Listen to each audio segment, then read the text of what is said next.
Alhamdulillah.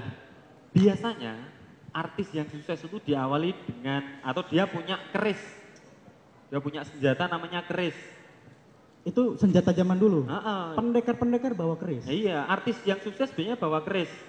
Penyanyi yang sukses keris Jayanti. Keris Pati. Keris Pati.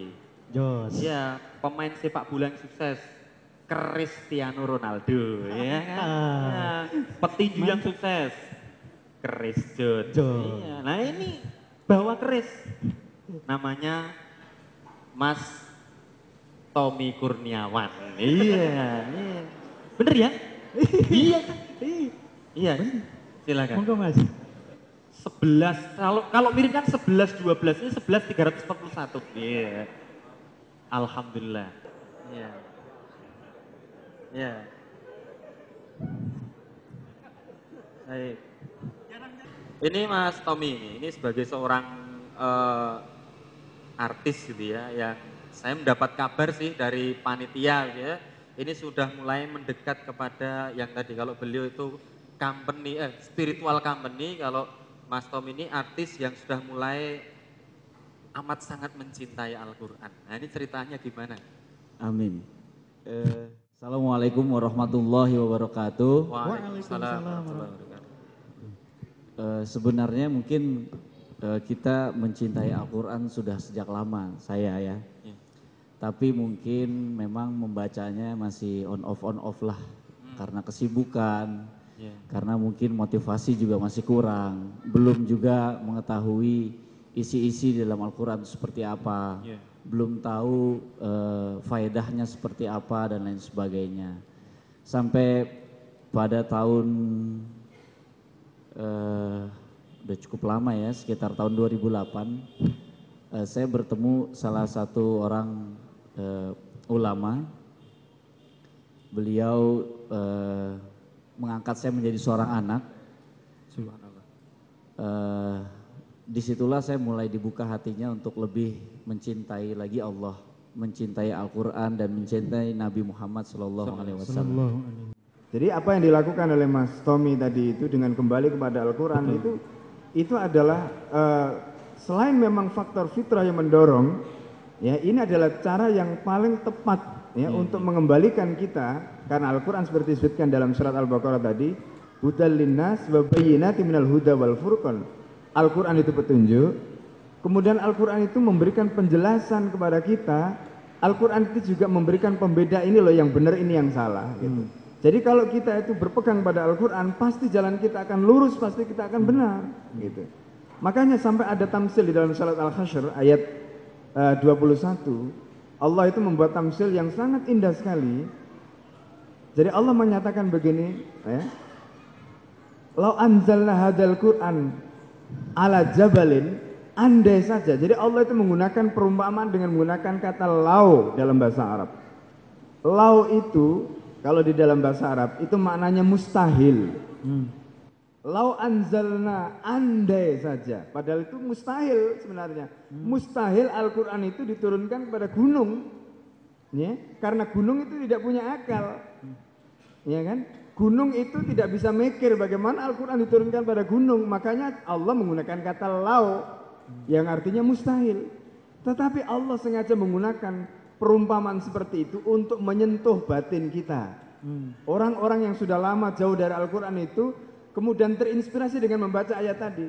Lau anzalna hadal Quran ala jabalin, andai kata aku turunkan Al-Quran kepada gunung, la ra'aitahu khasyi'an mutasaddian min khasyatillah. Kamu akan melihat gunung itu khasyi'an, dia tunduk, gunung itu akan luluh karena takut kepada Allah Subhanahu wa taala. Bayangkan, gunung yang batu saja dia bisa hancur berkecai ketika Al-Quran turunkan padanya, apatah lagi hati manusia yang tidak sekeras batu.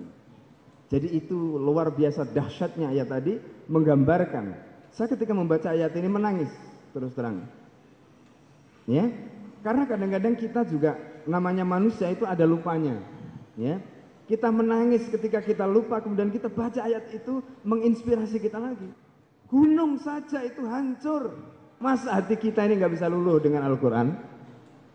Nah, jadi inilah fitrah yang kemudian menemukan bentuknya ketika ketemu dengan petunjuk yang benar. Al-Quran tadi.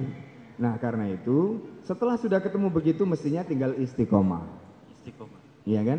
Nah inilah fenomena yang sebenarnya terjadi. Kalau pertanyaan tadi, kenapa kondisi ini kok terus semakin lama semakin membesar, semakin lama semakin, itu merupakan fenomena sunatullah. Ya, karena di dalam Al-Quran Allah itu juga menyatakan begini, Walladzi arsala rasulahu bil huda wa dinil haqq liyudhhirahu 'ala dini kullih walau karihal musyrikun. Ini disebutkan di dalam surat At-Taubah. Saya ingin cerita ayat ini. Surat At-Taubah itu diturunkan pada tahun ke-9, ya, pada tahun ke-9 Hijriah. Rasulullah ketika mendapatkan ayat ini, itu Rasulullah sudah menang. Ya, sudah menang, Islam itu sudah menang karena sudah berhasil menaklukkan Mekah. Dan ketika Mekah itu sudah takluk, 72 suku dan kabilah di seluruh jazirah Arab datang pada Nabi menyatakan ketundukan pada Rasulullah SAW pada waktu itu. Kemudian Allah turunkan ayat itu untuk apa? Reminder Nabi, mengingatkan Rasulullah SAW, walladzi arsala rasulahu bil huda wa dinil haqq liyudhhirahu 'ala dini kullih. Supaya Allah memenangkan Islam ini, dan inilah buktinya Muhammad. Ya. Kemudian ketika ayat itu kita baca sekarang, 14 abad setelah ayat itu diturunkan pada Nabi, sementara Islam sekarang dalam kondisi yang kalah dengan kapitalisme, dengan sosialisme. Ketika saya membaca ayat itu lagi, maka kemudian ayat ini menjadi kekuatan yang luar biasa, ya, bagi kita. Dan ayat inilah yang kemudian mengingatkan kita akan janjinya Allah bahwa Islam akan kembali lagi. Termasuk kemudian fitrah-fitrah manusia yang semula jauh dari Islam tadi, akibat dari sekularisasi dan sebagainya, akan kembali lagi. Itu tanda-tanda akhir zaman. Ya, tanda-tanda akhir zaman. Dan inilah kondisi yang kita alami sekarang. Ya. Jadi karena itu saya ingin katakan, justru ke depan ini, masa depan ini kembali kepada Islam. Amin. Jadi kalau anda semua belum dekat dengan Islam, mulailah dari sekarang. Karena semakin hari Islam ini semakin dekat pada kemenangan, dan kalau kita ini belum dekat dengan Islam, maka kita akan tertinggal. Apa yang sudah dirintis oleh Mas Tommy, oleh Mas Mono ini, ya, ini kalau bisa istiqomah dan terus ditingkatkan, kemudian nanti ketika Islam itu sudah menemukan kemenangannya dan masa depan ada di tangan kaum muslimin, maka subhanallah kita akan merayakan kemenangan itu. Subhanallah. Wah, luar biasa. Ini jadi deg-degan saya itu. Kuncinya istiqomah. Istiqomah di saat memulai bisnis, berjual beli dengan Allah, ada tantangan, ya, ada hambatan segala macam, ada godaan untuk kemudian jam 12 sampai jam 1 itu, nah, bisa gitu ya, yang tadi kan tutup sementara gitu ya. Bagaimana strategi menjaga keistiqomahan? Yes, bahwa ujian itu pasti ada, bahwa apakah kamu mengatakan saya sudah beriman sementara tidak diuji lagi, sesungguhnya Allah akan menguji kamu dengan sedikit ketakutan, anak, istri, bagian dari cobaan. Dan di saat saya waktu jualan di kaki lima, saya diuji bahwa saya bisa menjual 80 ekor ayam, saya sudah punya 5 karyawan saat itu, tiba-tiba ujian Allah datang, yaitu warung saya digusur. Bukan Dan saat dibakar itu ya? Bukan dibakar ya? Bukan. Oh, iya. Dan saat itu saya komplain bahwa Allah tidak adil. Kenapa? Saya sudah punya 5 karyawan, saya sudah melayani catering, tiba-tiba warung saya digusur. Di depan kampus Sahid, yang sekarang dibangun pom bensin Pertamina. Disitulah saya jualan. Nah waktu itu saya komplain bahwa Allah tidak adil. Dan ternyata saya baru tahu skenarionya bahwa Allah itu maha adil. Gara-gara digusur tersebutlah akhirnya saya bisa punya cabang. Gara-gara digusur tersebut akhirnya saya bisa menjual minuman. Jual minuman aja kok bangga. Ya, saya dulu jualan kaki lima pun tidak menjual minuman. Kita dari warung rokok sebelah dan spesial pun kita nggak ngambil untung. Gara-gara digusur tersebut saya bisa buka sampai jam 9 malam. Loh, kenapa? Dulu saya dari jam 8 pagi sampai jam 2 siang. Habis nggak habis harus pulang gantian. Jadi dagang kaki lima pun juga ada sip-sipan. Dan gara-gara digusur tersebut, Sabtu Minggu tanggal merah pun saya bisa jualan. Dulu Sabtu Minggu tanggal merah saya harus tutup karena dagang di kaki lima. Sepele saat itu. Dan gara-gara digusur tersebut, saya punya 64 cabang. 64 cabang? Bisa keliling Indonesia, keliling dunia, alhamdulillah bisa haji. Gara-gara digusur tersebut, hari ini, detik ini, saya duduk di depan Bapak Ibu jamaah semuanya. Gara-gara digusur ya?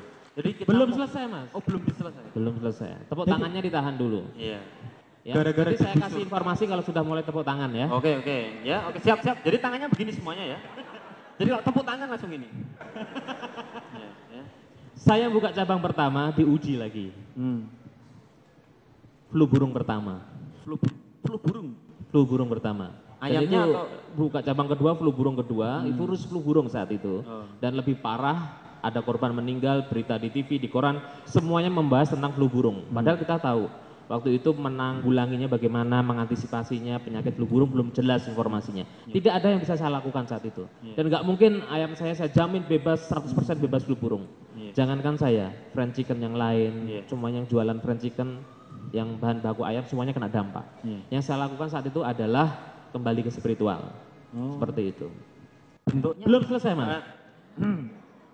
Tahun 2010 saya merenceskan bisnis saya yang bakar Mas Mono ini, saya ingin berbagi berkah. Kalau saya punya sendiri, yang mendoakan adalah saya sendiri. Saya pengen berbagi berkah, kalau orang lain bisa buka yang bakar Mas Mono, yang doain juga banyak. Seperti itu. Buka cabang pertama tahun 2010 di Depok, itu ada customer yang komplain, baru 3 hari kita soft opening, dia menulis di Kaskus dengan tulisan seperti ini, ayam bakar Mas Mono baru dibuka langsung menipu. Dan saat itu ada hujatan, ada 23 halaman semuanya menghujat saya. menipu. Dan jujur saya tidak berani melihat laptop, komputer di rumah saya saat itu. Saya, ya Allah, dari dulu saya pengen banget punya ayam bakar ini bisa berkembang. Kenapa baru kali pertama saya franchise kan, baru prototipe, baru 3 hari buka, ujiannya begitu besar. Dan mereka nggak percaya, gara-garanya apa Juragan? Jadi customer tersebut makan, kembaliannya kurang 200 perak. Balah. Bayangin, 200 perak kali sekian customer, kali sekian bulan berapa keuntungannya Mas Mono? Padahal baru 3 hari. 200 peraknya diminta ya. Kemarin saya 100 perak itu. Itu tak tunggu kok 4 bulan. Dan sebenarnya kita juga ada leader di situ, kalau memang kurang atau kasir kurang pun juga sebenarnya bisa minta. Tapi nggak tahu motifnya. Ya itulah ujian dari Allah. Bahkan ya kalau artis aja kalau mau ngetop kan biasanya bikin gosip ya Mas Tommy ya. Untuk Biasanya. saat ini kebanyakan begitu. Begitu ya.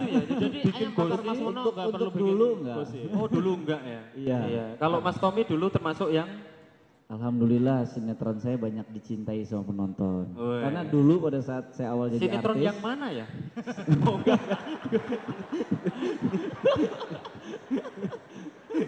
Dulu belum ada infotainment soalnya. Oh betul. Iya.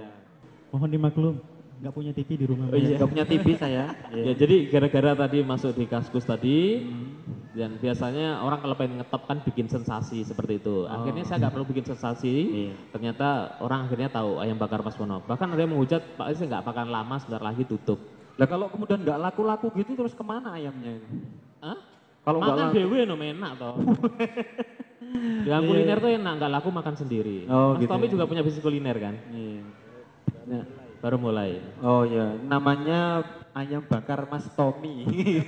Bukan, biar cepet boomingnya, ayam bakar temennya Mas Mono.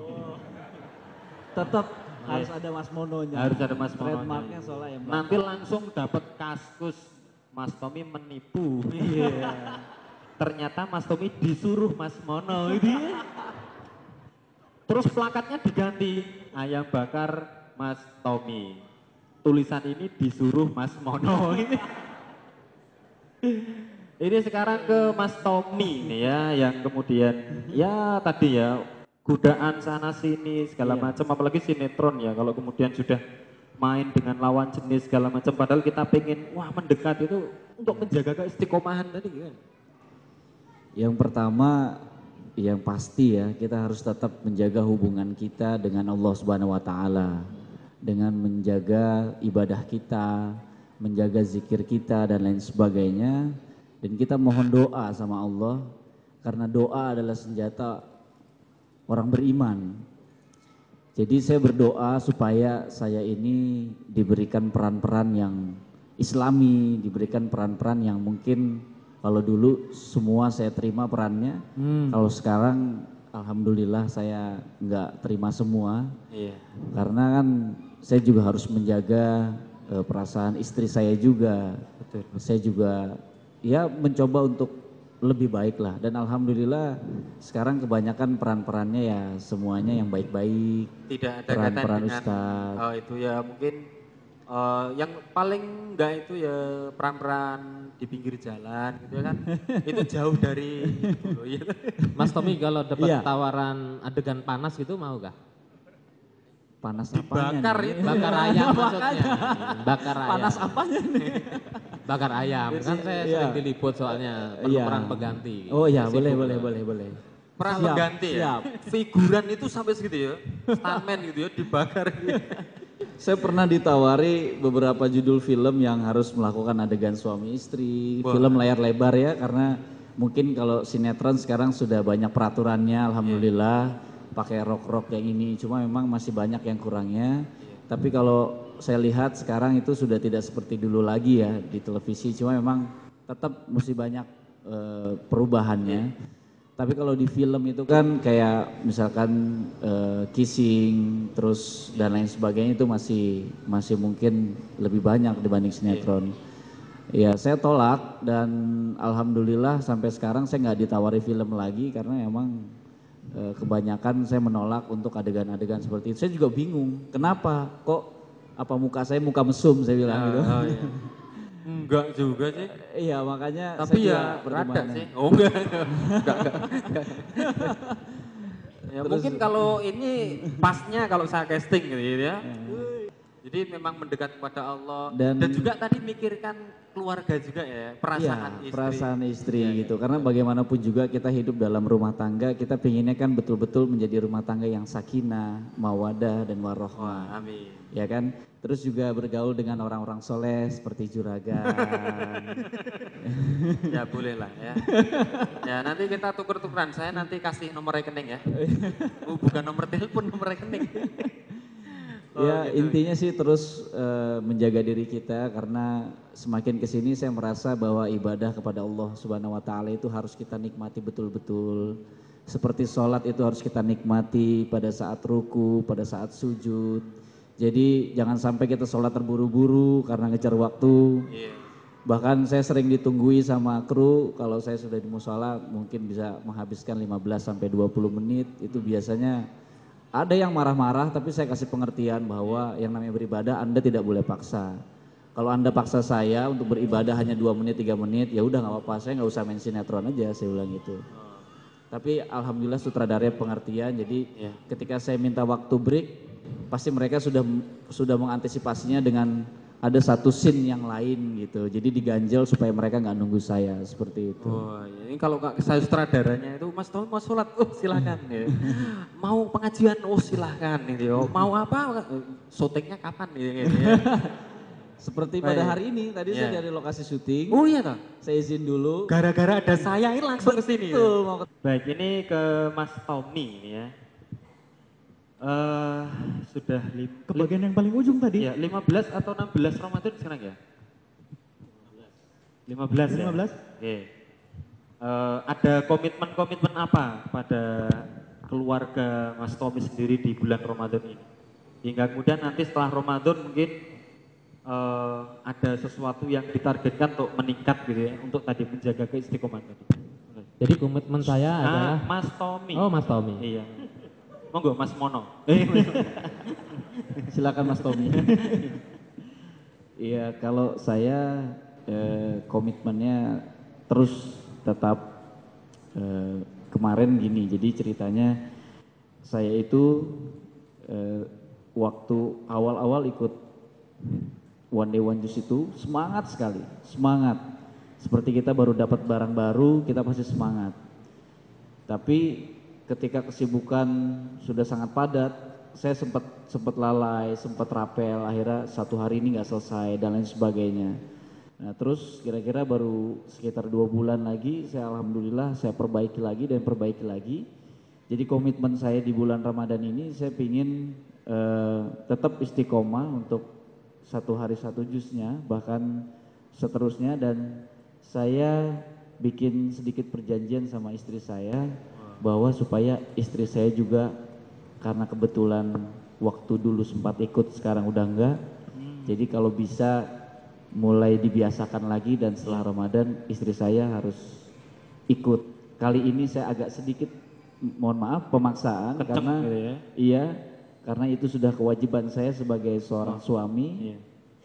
Bahkan saya sengaja ketika dia tidur, saya baca Quran di sebelahnya dia dengan mengeraskan suara. Karena saya mungkin tidak mau negur, tapi saya hanya ingin memberikan contoh supaya istri saya mengikuti. Karena kalau menegur itu kan biasanya berujung dengan takutnya keributan dan sebagainya, karena saya menjaga itu juga. Jadi saya banyak memberikan contoh seperti itu. Romantis kan? Romantis. Kalau juragan gimana dengan istri? Oh, Dibacakan kalau, apa? Iya, kalau saya bacanya bareng-bareng. Pas ayat set gitu. Anak udah tidur belum ya? Oh, iya. Sudah tidur, kita lanjutkan lagi membaca Qur'annya gitu ya. Iya, karena Monggo, lanjut. lanjut, Mas Iya. Mono, lanjut Mas Mono. Ya, alhamdulillah udah tahun kelima ini saya komitmen bahwa habis subuh itu tidak tidur lagi. Karena memang habis subuh itu tidur itu sunnah ya. Susah nahan. Ya, tapi ini aliran apa ini? Susah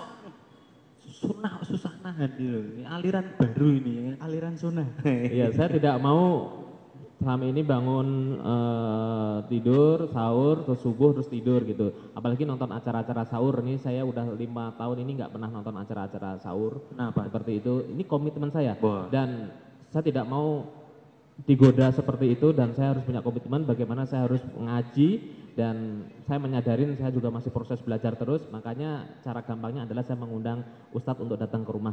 Dan sekarang sudah fokus terus setiap pagi ngaji seperti itu. Iya.